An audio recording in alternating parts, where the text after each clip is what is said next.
watch us next week on Real Families when we go to New York City. He's a Cuban band leader, and she says she's an average red-headed housewife. But is she really? We'll find out next week on Real Families. And remember, friends, if it can't stand close scrutiny, then it's no good.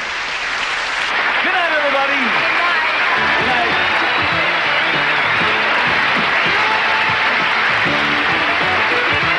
While in Hollywood, guests of Real Families stay at the Casa de Vida Motor Court, where dining in the Rumba Room is an experience.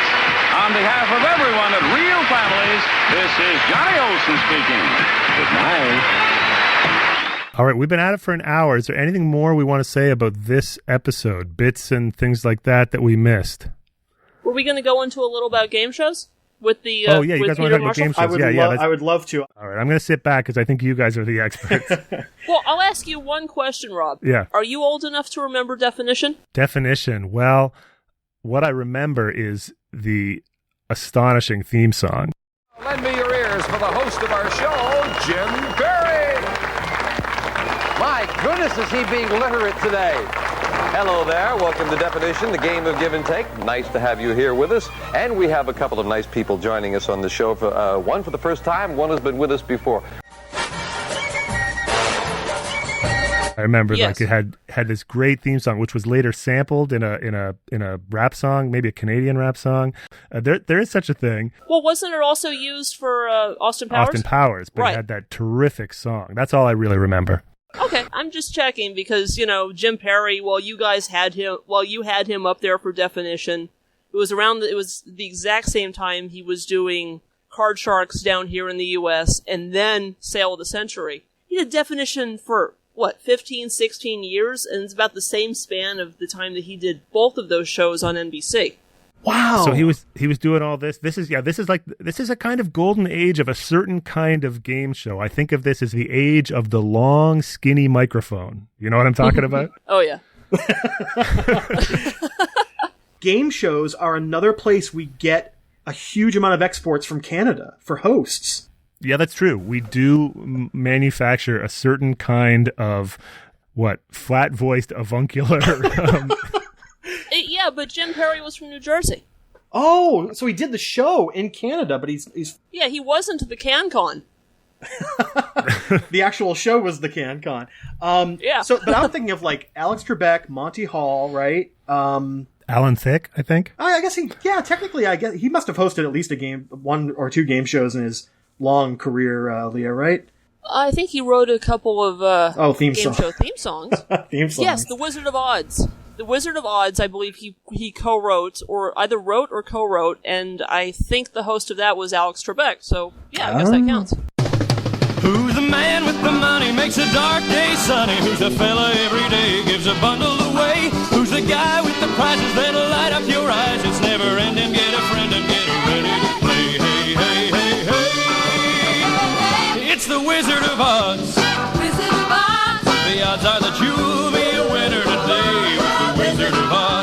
It's the Canadian infiltrators coming down to, give away goldenrod colored washer dryer sets and what I remember about Canadian game shows in the 70s is that they give you might win $5 or something like that. That's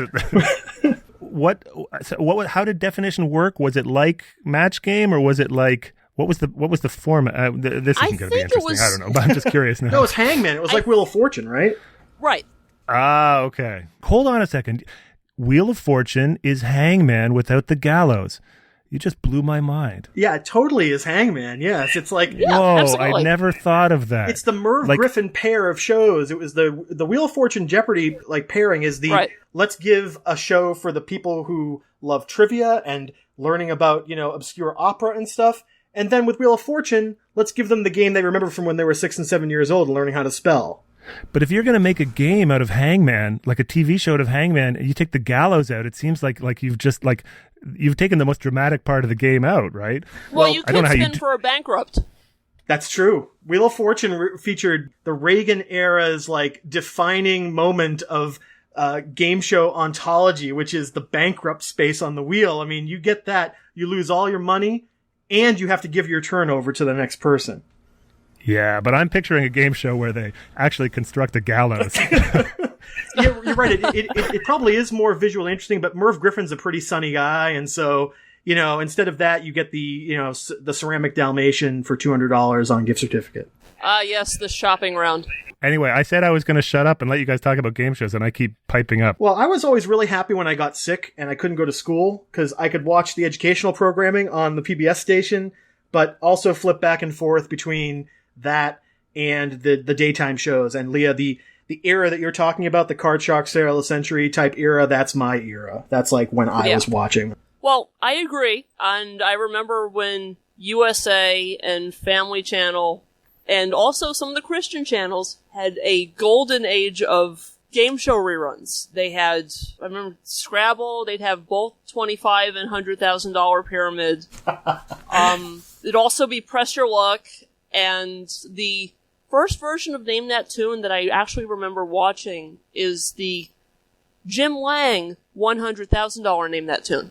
Oh, yeah. And was Sandy Frank the producer of Name That Tune, or am I completely off base? Yes, it was. It was Sandy Frank Productions. The 84-85 version was one of Sandy Frank's many syndicated projects. But also Sandy Frank did a ripoff of, I don't know if it's it's a ripoff of Name That Tune called Face the Music. Face the Music, with Ron Ely, with the television Tarzan, Ron Ely as the host. That's right. I remember that one. It had the giant neon piano keys as the logo. Yes.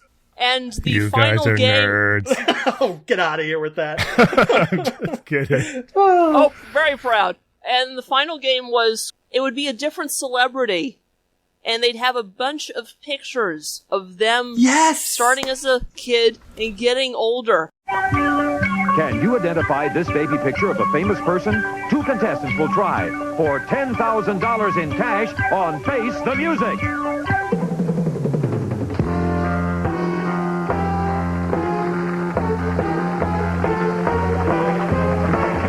From Hollywood, the entertainment capital of the world, it's time to Face the Music.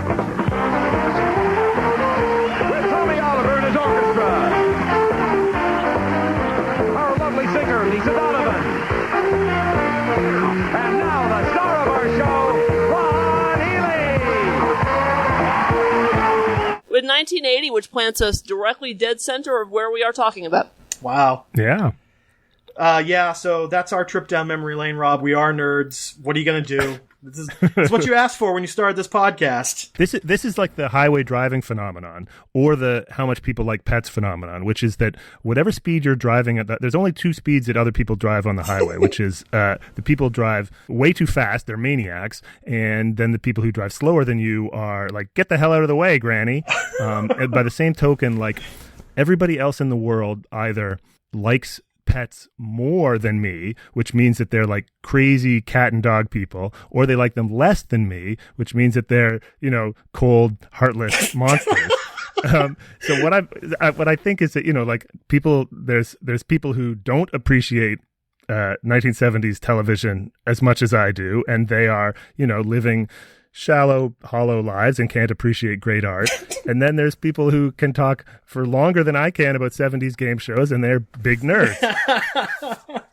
Why, thank you. Oh.